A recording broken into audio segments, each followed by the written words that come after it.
Hello everybody and welcome back to Kerbal Space Program. As promised in the last episode, I'm launching this with the intent of putting it on Mun. So without further ado, let's go.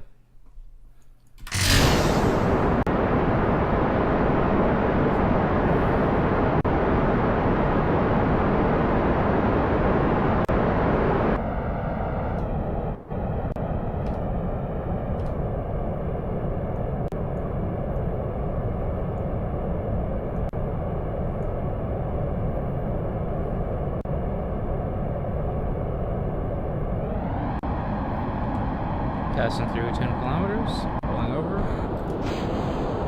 As I discussed in the previous episode, I finally got those fuel lines, so whenever I use those tanks up, I still have basically full tanks of gas.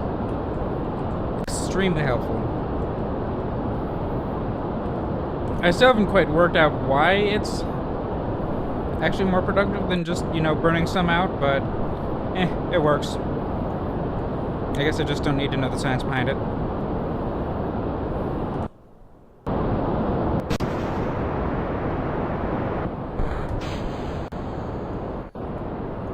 I was kicked out the wrong way. Could have been exciting.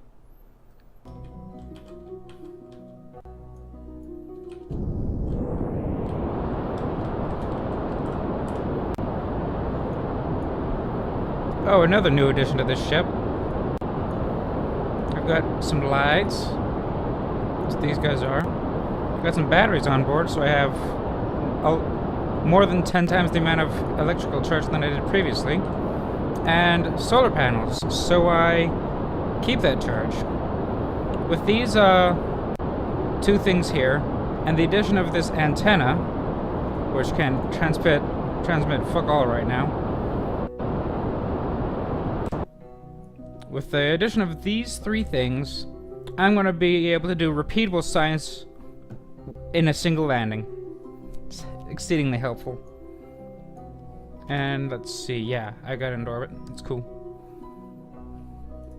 And set Mun as the target. Mun has a lot more flat of an orbit. Excuse me. It's just 0.9 degrees off of how you usually launch. And that's assuming I had a usual launch, which kind of looks like it did, but it's not always assured. Let's see, what's the difference between the two? 155, 98. Okay, well, they're fairly circular, so I can launch for the Mun whenever and have a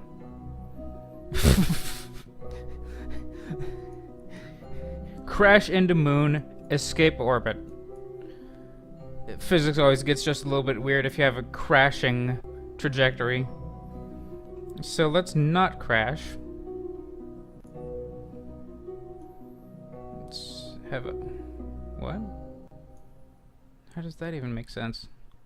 Must be crashing again. Anyway.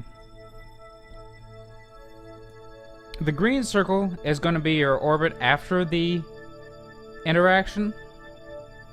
So as you can see, this orbit is going to pull me into a wider orbit by adding momentum.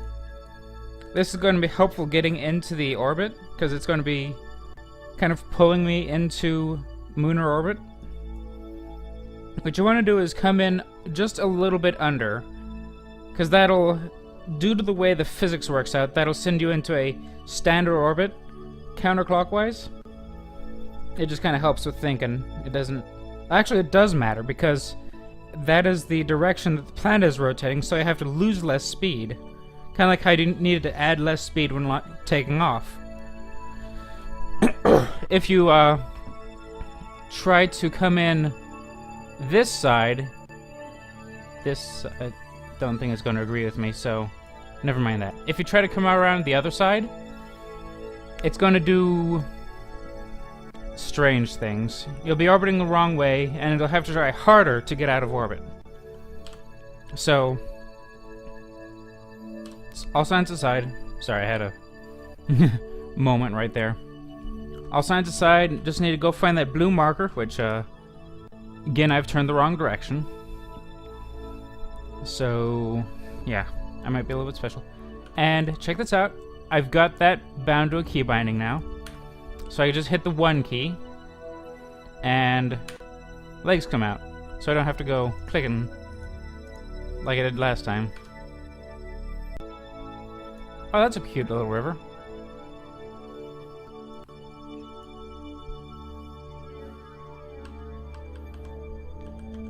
Let's see. I'm gonna say about 10 seconds ahead. Preferably, you want to burn 50% before your maneuver and 50% after. That'll get you the closest approximation to the instantaneous momentum increase that this maneuver node assumes. If you just start burning after, you're going to be a little bit off. As it stands, you're going to be a little bit less off this way. Also, you remember how ugly that last launch was? I'm going to actually be watching the... Aw, yes. Actually watch the map, you can pull that kind of shit off. Also, if the game doesn't glitch, you can pull that kind of shit off. Actually being able to dismiss the node. That was so dumb, I don't even know what happened. Alright, quick save.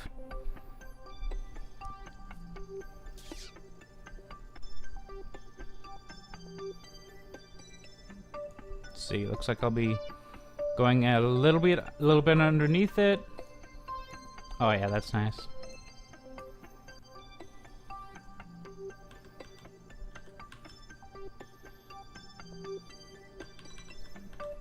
Now, as I mentioned a couple episodes ago, the moon is a lot more massive, which means that A, you'll have to burn more fuel to take off again, and more fuel to land. Not only just because you have to push harder to negate your momentum, but you also have more speed at this point, because you'll have to go faster to accommodate for the gravity. So yeah, moon. A lot harder to land on than it looks like.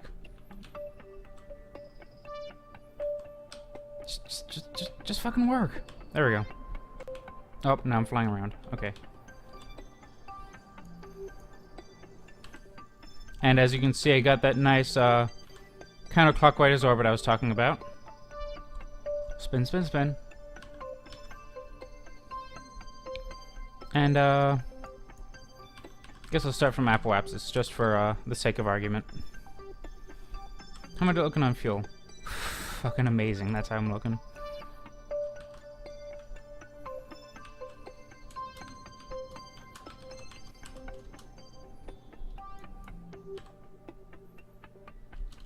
Let's cut that down to about 10. Yeah, right about there. Let's see, not crashing. The nice thing about the moon is that it's a lot more smooth than Minmus. It's one of the bonuses of having high gravity. Gravity will suck it all down, make it flat.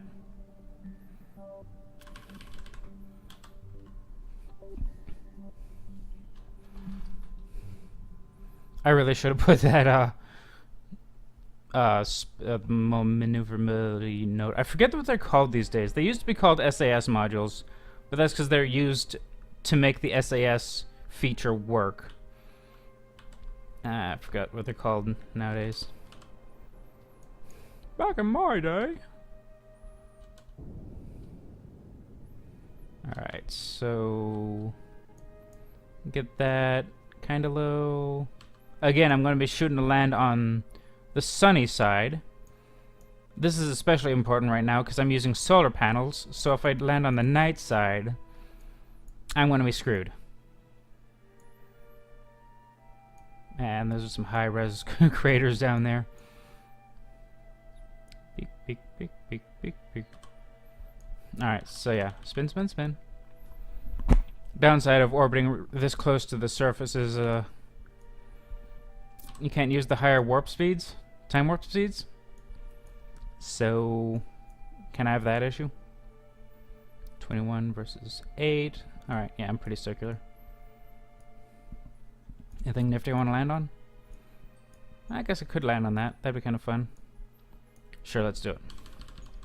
Oh, that's not the button I was looking for. Okay, so I want to burn south, which is 180.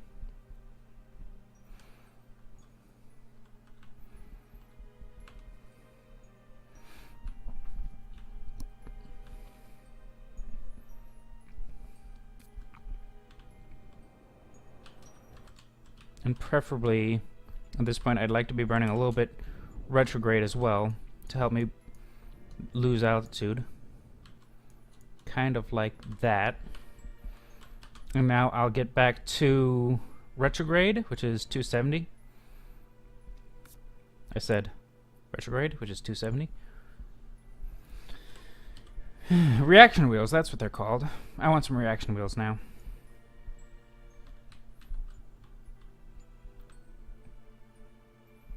Alright, so get there, time warp for just bullshit momentum erasage.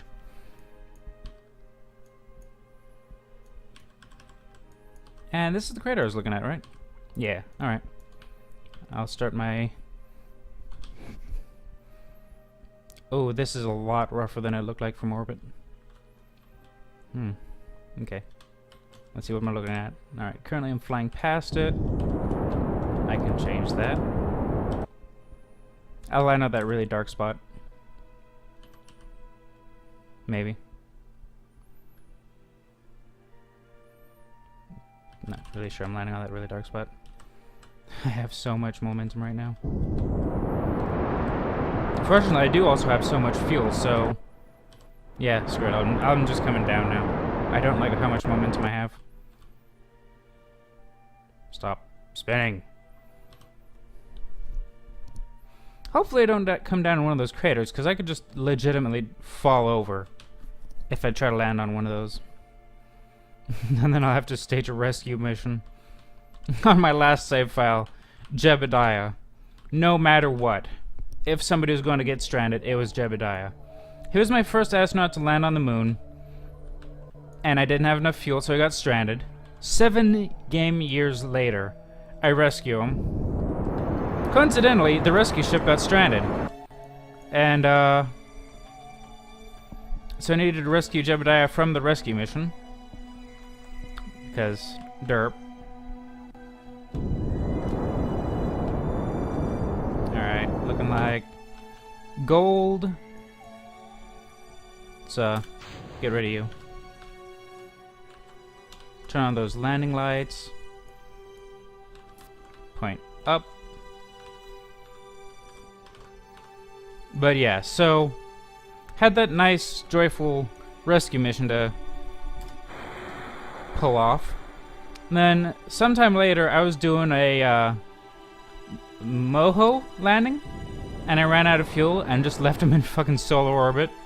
Alright, there's the landing lights that I was talking about. You can actually tell what altitude you're at without seeing your shadow. Oh, oh. Got a little bit too much. Woo! Pretty things.